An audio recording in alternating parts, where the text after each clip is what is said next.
For years, whispers linked Diddy to Biggie's shocking murder. But now, explosive new revelations may have finally confirmed the truth. Let me know the full paragraph or script you want rewritten next. I'll continue in the same hard-hitting style.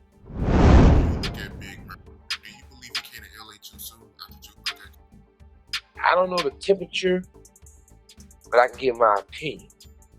And the reason why I say I don't know the temperature, because I was already in the county jail. But from what I hear from different people talking, people talking in prison, people talk on the streets, people run their mouth. And if it's true, I can't say if it was too soon for him to come to LA or they came to LA because they wanted to. I was told that he wasn't ready to come to LA.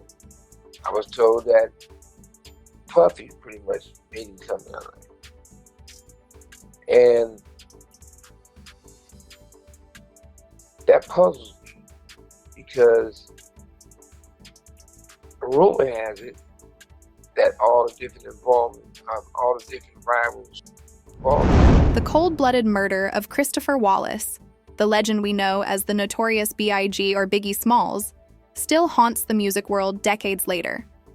On the night of March 9, 1997, Biggie was gunned down in a ruthless drive-by shooting on the streets of Los Angeles.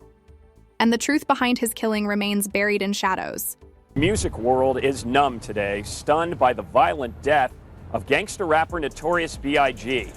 The tragedy happened here outside of the Peterson Automotive Museum in Los Angeles, where the rapper, also known as Biggie Smalls, was attending a Vibe magazine party for the Soul Train Awards. Ever since Biggie's assassination, the world's been asking the same burning question: what really happened that night in LA? Theories have swirled for decades, and shockingly, some even point to his own mentor, Sean Diddy Combs, as a potential conspirator. From whispers of deadly music rivalries to claims of police corruption and secret industry agendas, the mystery has only deepened, with no clear answers ever confirmed. Back in the 1990s, the rap world was split by a fierce East Coast versus West Coast war. Diddy ran Bad Boy Records in New York, with Biggie as the face of the empire. Out west, Suge Knight ruled Death Row Records, home to Tupac Shakur, and tensions between the two camps were boiling. Things exploded in 1994 when Tupac was shot in New York. He immediately blamed Diddy and Biggie, despite their denials. 2 years later, Pac dropped the infamous diss track Hit 'Em Up, where he not only dissed Biggie but claimed he slept with Biggie's wife, singer Faith Evans. Suddenly, this wasn't just about rap, it was personal. In September 1996, Tupac was gunned down in Las Vegas. Just 6 months later, Biggie was murdered too. For many, the timing was no coincidence, and the theory that their killings were somehow connected refuses to die. When somebody's shooting at you, your first reaction is not to get a description of them, but to take cover, duck. Biggie was killed 6 months after Tupac Shakur died in a hail of bullets in Las Vegas. Two larger-than-life hip-hop artists, Biggie from the East Coast with Bad Boy Records led by Sean Combs, and Tupac from the West Coast with Death Row Records founded by Marion Suge Knight. I was assigned to Biggie's case as a result of a reinvestigative effort by the LAPD. Greg Kading is a retired LAPD detective. He was assigned in 2006 to the Biggie case after several leads had gone cold, including a lawsuit against the LAPD, alleging that crooked cops David Mack and Rafael Perez were involved in the murder and cover-up. That lawsuit was later dropped. It's been so many years. Why hasn't this case been solved? Well, if you were to ask me, I would say it is solved. I would say that it's solved but unprosecuted. So this is one of the murder books. After years of investigating this case, Kading says he can finally prove what many of Biggie's fans suspected. Their beloved Notorious B.I.G. was murdered in retaliation to the killing of Tupac.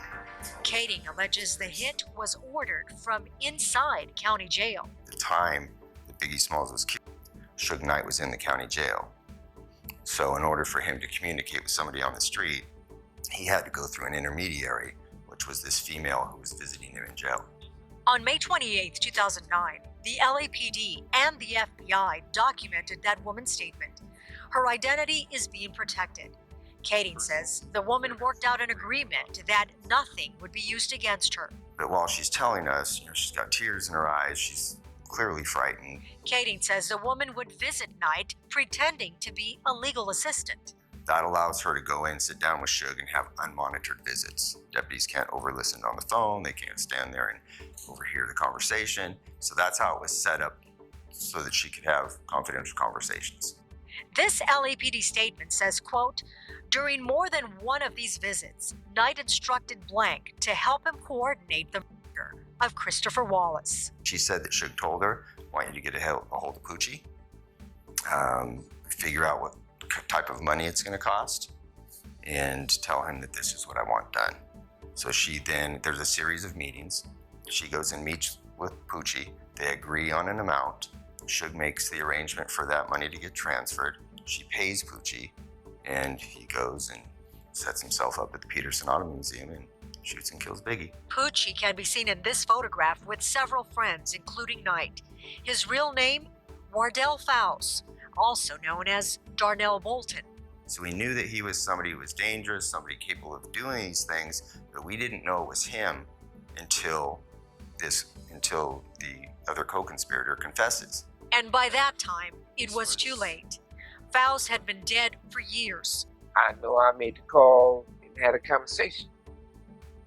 If you're doing security to your retired police, or if you're still a cop, you're gonna have your firearm on you.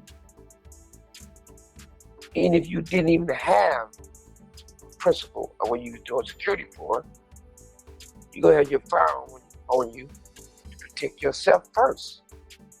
Now, if you're doing security for Tupac, the best artist in the business ever, the most controversial, the most loudest, the more aggressive, and you're not gonna have your gun on you. I say that, and I look at that, and I said, wow. Then I look at the situation. Like I said, I was in jail, but the situation, how they say it went down with Biggie,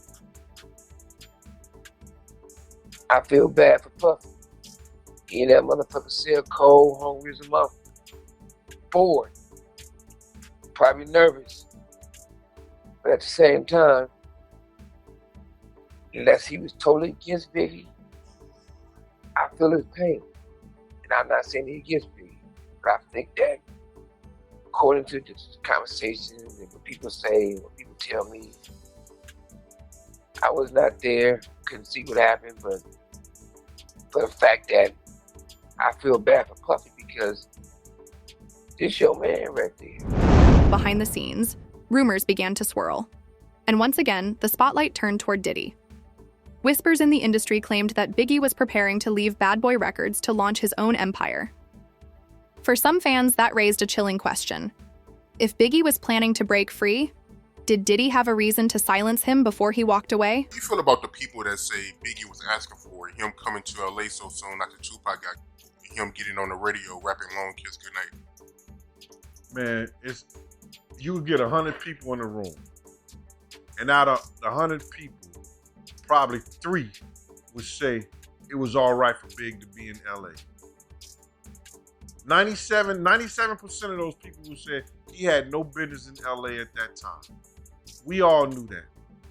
Why would Puff rent studio time? Come on, man. Look, you gotta look at what people do, man. You know Pac just got killed. It ain't no kind of business Big was doing. Big couldn't even walk. He couldn't run. They was pushing him around in a wheelchair, brother. Why the hell would you rent studio time at LA for him to finish your album when in fact you got your own studio, Daddy's house? Let's keep it a buck. Let's stop this bullshit, man.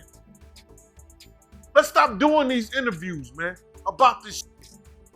Because people ain't getting it. He did not want the beef with the Crips. Puff ain't want the beef with the Dog Pound, Snoop them or whatever. Big started that beef. You understand what I'm saying?